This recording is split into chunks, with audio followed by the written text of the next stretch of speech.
She's just a scarred waitress to them. Damaged goods behind the counter. The ringleader mocks her. His crew laughs. But when a quiet Marine stands and utters, "That's Staff Sergeant Sarah Miller. Saved 16 men under fire," the diner freezes. Phones come out. Reputations unravel. They thought she was broken. What they didn't know, she's a decorated hero.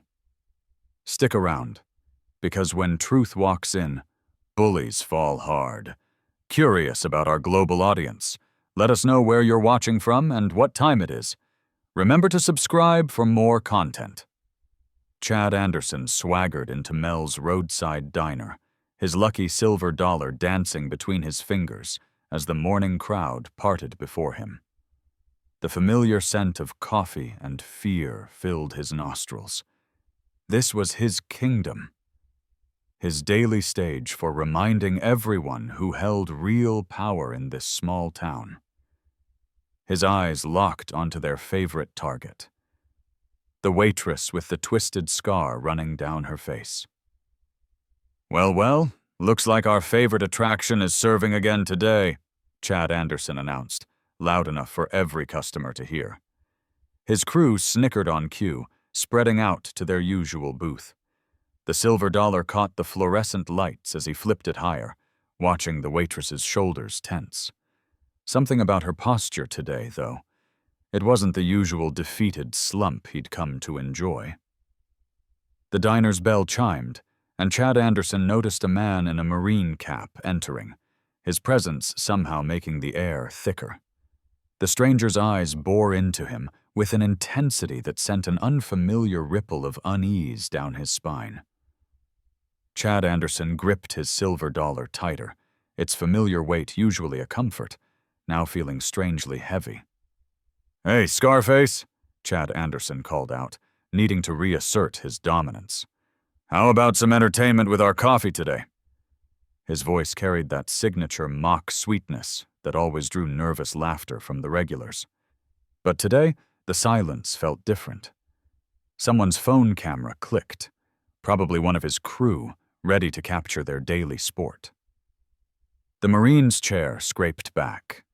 Chad Anderson's heart skipped a beat, but he maintained his smirk. Nobody challenged him here. Nobody. "That's Staff Sergeant Sarah Miller you're talking to," the Marine's voice cut through the diner like a blade. "The combat medic who saved 16 lives under heavy fire in Kandahar." Chad Anderson's silver dollar slipped from suddenly numb fingers, hitting the linoleum with a sound that echoed like a gunshot. The waitress, Sarah, stood straighter, her scarred face transformed by a dignity he'd never allowed himself to see before. Diner. Justice started trending within hours as video clips of his humiliation spread across social media. Chad Anderson stared at his phone, watching his kingdom crumble one share at a time. His crew shifted uncomfortably in their seats, no longer laughing. Have you ever felt absolute power slip through your fingers? The thought echoed in Chad Anderson's mind as he picked up his silver dollar from the floor, its surface no longer gleaming quite so bright. Have you watched your carefully constructed world start to unravel with a single revelation? The diner's bell chimed again, and more veterans began filing in. Chad Anderson's throat went dry as they filled the booths. His booths. Some were filming. Others just watched with the same knowing look as the first Marine. Their silent judgment more devastating than any words. Type power falls if you've ever witnessed someone's false authority crumble in an instant. Will Chad Anderson's reign over Mel's diner survive this unexpected challenge? As his silver dollar feels heavier than ever in his trembling hand, the real question emerges. How long can someone rule through fear when true courage walks through the door? Officer Bradley Larson stood at attention in his precinct's break room, methodically polishing his badge, just as he had done every morning for 15 years. The familiar motion usually brought comfort, but today his hands trembled slightly as he watched the viral video of himself for the 100th time. His encounter with that scarred waitress at Mel's played on every screen, and the trending hashtag #ChadFalls burned into his consciousness. The break room's fluorescent lights cast harsh shadows across his face as he remembered his father's words, drilled into him since childhood. "Son, presentation is everything in authority. Clean uniform, sharp creases, perfect appearance." He'd internalized that lesson, let it shape his entire worldview. But now, watching himself on screen, barking at Sarah Miller to keep her damaged face in the kitchen, something twisted in his gut. His phone buzzed, another complaint surfacing. 3 years ago, a burn victim he'd detained for disturbing the peace by simply walking in the park. Last year, a teenager with vitiligo he'd followed through 5 stores on suspicion. The pattern emerged like a dark tide, each incident meticulously documented in his personnel file, each dismissed by superiors who shared his father's philosophy. Dr. Ramirez's recent department seminar on appearance-based discrimination echoed in his mind. Studies show law enforcement officers make split-second judgments based on physical appearance, leading to documented patterns of bias. He'd scoffed then, but now the research statistics felt like personal indictments. The break room door creaked open. Lieutenant Peters, his mentor of 12 years, entered with that familiar, confident stride. "Anderson, son, don't let this rattle you. We've handled these situations before." The lieutenant's casual tone scraped against Chad's growing unease. His badge caught the light, reflecting a distorted version of his face. Chad remembered Sarah Miller's military service record, now circulating online. 3 tours, 17 lives saved. Silver Star recipient. His hand closed around the badge until the edges bit into his palm. "Have you ever questioned everything you thought you knew?" Type truth if you've had your beliefs shaken to the core. The precinct's walls seemed to close in as Chad reviewed his daily logs. How many others had he targeted? How many careers had Lieutenant Peters helped him protect? The weight of 15 years of unchecked power pressed against his chest. A junior officer passed by, deliberately avoiding his gaze. The whispers had started, the sideways glances, the sudden silence when he entered rooms. His empire of authority, built on his father's foundation of perfect presentation, showed its first cracks. The ceiling fan's monotonous whir matched his spiraling thoughts.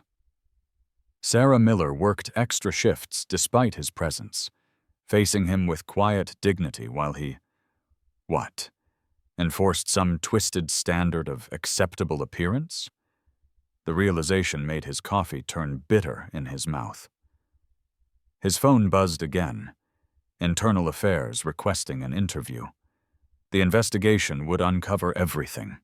Every documented incident, every dismissed complaint, every time Lieutenant Peters had handled things.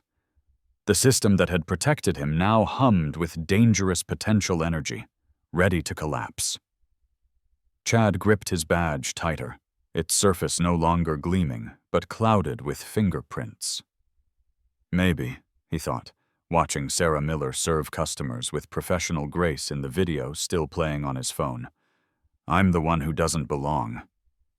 Officer Chad Anderson's world crumbles around him as he stands frozen in Mel's roadside diner, the Marine's words echoing like artillery fire in his ears. The silver dollar he'd used to torment Sarah Miller spins mockingly on the floor, each rotation burning deeper into his consciousness. His fingers instinctively reach for his prized manager's pin. the symbol of authority he'd wielded so carelessly just hours ago. The whispers start first. Regular customers who used to laugh at his jokes now huddle in corners, their phones raised like weapons. Chad Anderson catches fragments of their conversations. "Can't believe he treated a veteran that way," and "Purple Heart recipient." The words slice through his carefully constructed facade. The kitchen staff, his reliable backup during months of tormenting Sarah, suddenly find urgent tasks in the back. Even Tommy, his most loyal cook, won't meet his eyes. The betrayal tastes bitter, like the coffee growing cold in cups across the diner. Chad Anderson's empire of casual cruelty is dissolving faster than sugar in hot water. His phone buzzes. Another notification. The video is spreading, at veteran respect climbing local trends. Chad Anderson's hands shake as he opens Twitter, his stomach dropping at the view count. 3,000, 5,000, 8,000. Comments flood in, each one a nail in his professional coffin. "Disgusting behavior from Mel's manager Chad Anderson? Who harasses a Purple Heart recipient? At Mel's roadside diner, is this how you treat heroes?" The corporate number flashes on his phone. Chad Anderson lets it ring, knowing what's coming. His fingers trace the manager's pin, remembering how proudly he'd polished it this morning. Now it feels like it's burning through his shirt. "Mr. Anderson?" Sarah's voice cuts through his spiral. She stands tall now, her scars catching the afternoon light. Medals of valor he'd mocked just hours ago. "Your district manager's on line 1. The diner's security camera blinks steadily in the corner, recording his downfall for posterity.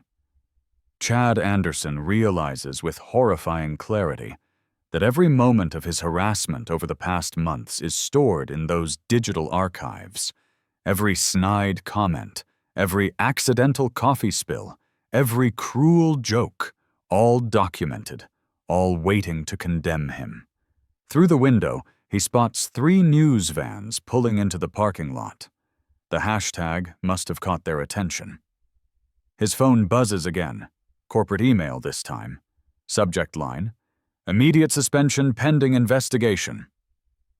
The silver dollar finally stops spinning, settling heads up on the floor.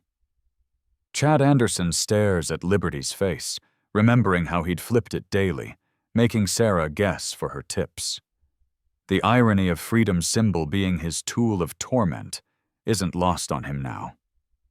Type karma if you've ever witnessed justice catch up to someone who deserved it. The Marine veteran still stands by Sarah's station, his presence a silent guardian. Chad Anderson watches as customers slip bills into her tip jar, each one an apology for their past silence. His crew, no, her crew now, rally around her like a protective unit. The security camera's red light continues its steady pulse, recording the moment Chad Anderson's carefully constructed world of power and prejudice implodes. In 6 hours, he's gone from respected manager to viral villain. His phone won't stop buzzing with notifications, each one another nail in his professional coffin. The manager's pin feels heavier with each passing second. Chad Anderson's fingers fumble with the clasp, knowing its days on his chest are numbered. Through the window, he sees more phones raised, more cameras recording. His reign at Mel's roadside diner is ending, broadcast live for the world to see. The coffee pot hisses one final time, like a snake delivering its verdict.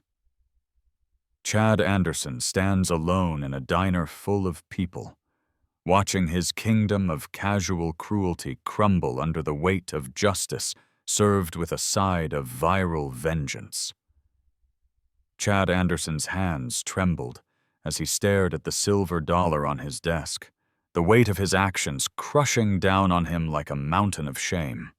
12 hours had passed since Marine veteran Michael Kelly had exposed the truth about Sarah Miller's scars, and Chad's carefully constructed world of petty dominance was crumbling around him.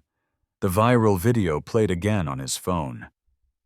Diner bully trending nationwide, his own sneering face captured in crystal clarity as he'd mocked Sarah's scars just yesterday. Every notification felt like another nail in his coffin of arrogance. 3 million views and counting. His own voice echoed back at him. Nobody wants to look at that while they eat. Chad picked up the silver dollar, turning it over and over in his sweating palms. He'd carried it for luck since taking over as manager, using it to intimidate servers with his cleanliness checks. Now it felt tainted, heavy with the weight of his cruelty. "Sir?" His assistant manager Jenny stood in the doorway, her face tight with barely concealed disgust. "Channel 5 is outside. They want a statement about the viral video." Chad's stomach lurched. "Tell them no comment." His voice cracked, betraying his fear. The diner's door chime rang, and Chad flinched at the sound. It used to be his signal to begin his daily harassment routine. Now it felt like an accusation.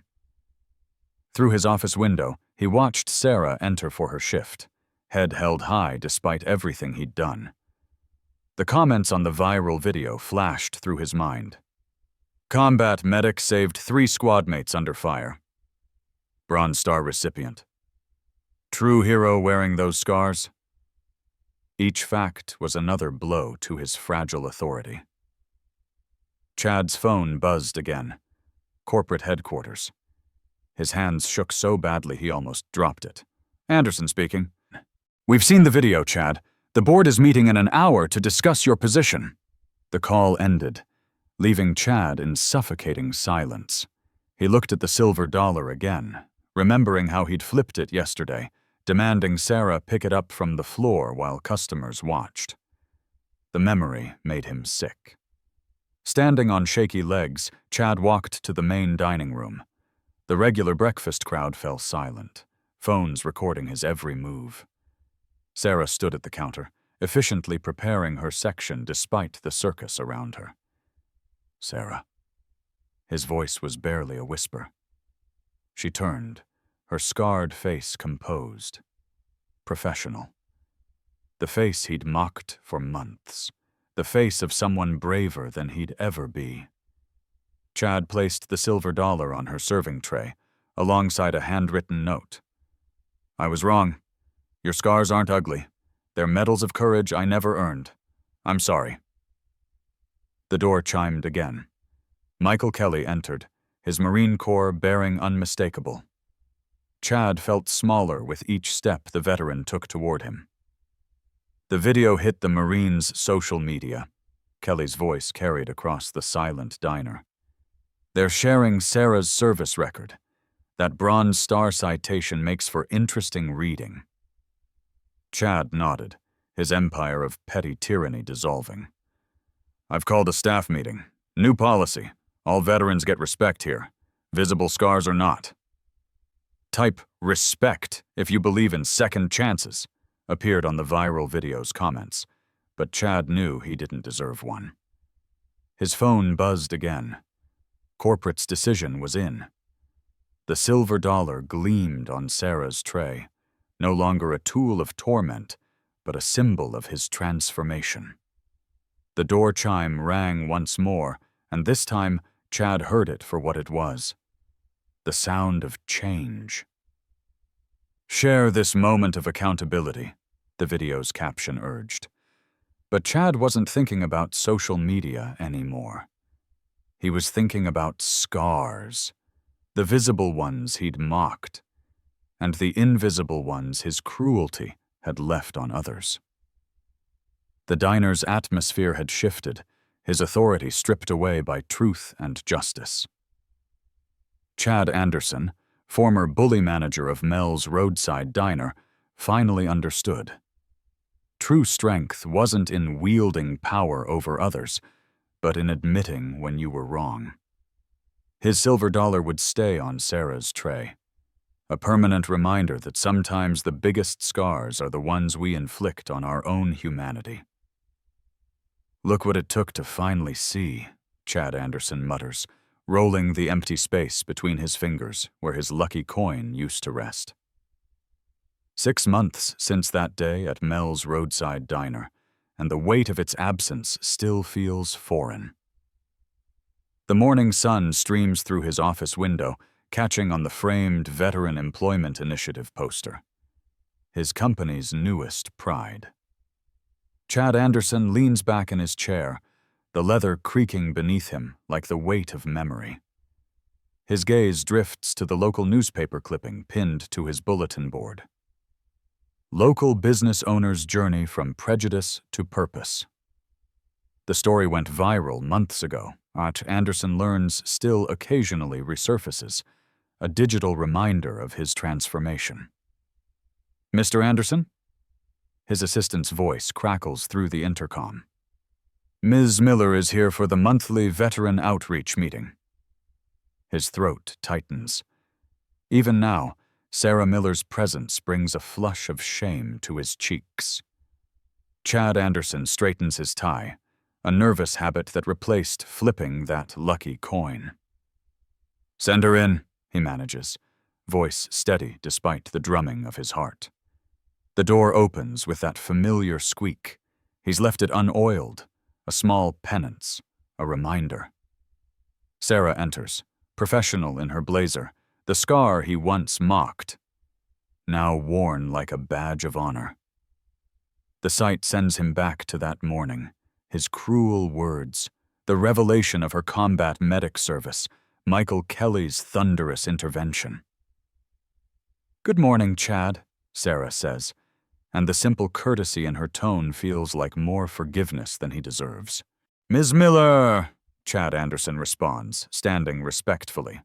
"The veteran employment numbers for this quarter—" He pushes a folder across his desk, his hand steadier than his conscience. "3 more hires last week. 28 total since we started." She nods, a small smile playing at the corners of her mouth. "And the support fund?" Chad Anderson turns to his computer, pulling up the spreadsheet. The first entry still stands out. Initial contribution, lucky coin, appraised value, $2,150. Below it, rows of subsequent donations, a cascade of change triggered by one moment of truth. "We've raised enough to launch the mentorship program," he says, voice thick with emotion. "Your idea, connecting veteran employees with local businesses, it's changing lives." Sarah studies him for a moment, her expression softening. "You know, that coin didn't bring you luck, Chad Anderson. Facing the truth did." The words hit him like a physical force. Chad Anderson's gaze drifts to the window, where 3 of his veteran employees are reviewing construction plans, their expertise obvious in their confident gestures. "Sometimes I wonder," he says slowly, "how many other Sarah Millers I walked past, judged, dismissed, before that day." "The question isn't how many you passed," Sarah replies, "but how many you'll help now." Chad Anderson nods, reaching for his phone. The screen lights up with a notification. Another share of their veteran hiring initiative, another ripple of change. "Type 1 if you believe in second chances," he reads aloud from the comments section, a small smile tugging at his lips. "Your lucky coin," Sarah says, pulling something from her briefcase, "is now the centerpiece of our veteran support display at the diner. People read your story, see the coin, and understand that change is possible." The afternoon light catches on the glass of water on his desk, casting rainbow fragments across the Veteran Initiative poster. Chad Anderson sees his reflection, distorted but clear enough to recognize the man he's becoming. Not perfect, but learning, growing, changing. "Share this story," he whispers, more to himself than to Sarah. "Not because it makes me look good, God knows it doesn't, but because someone else might need to learn what I did. The biggest scars aren't always visible, and the worst wounds are sometimes the ones we inflict with our prejudice. Sarah stands, gathering her materials. Same time next month, Mr. Anderson? Chad, he corrects gently. After everything, please. Just Chad. She pauses at the door. You know what Michael told me last week? He said, some people need a battlefield to become heroes. Others just need the courage to admit they were wrong. As the door closes behind her, Chad Anderson opens his social media, his fingers hovering over the keyboard. Finally, he types, 6 months ago, I was the villain in my own story. Today, I'm trying to be better. Drop 1, if you believe change starts with facing your own truth. Anderson. Learns. Veteran strong. The sun sets over his transformed workplace, casting long shadows across his desk. The empty space where his lucky coin once sat now feels less like a loss and more like a beginning. Sometimes, Chad Anderson realizes, the ultimate truth isn't in what you lose, but in what you gain when you finally open your eyes. Comment below with your story of change, he types as his final message of the day. Because sometimes the bravest thing we can do is admit we were wrong, and then do something about it.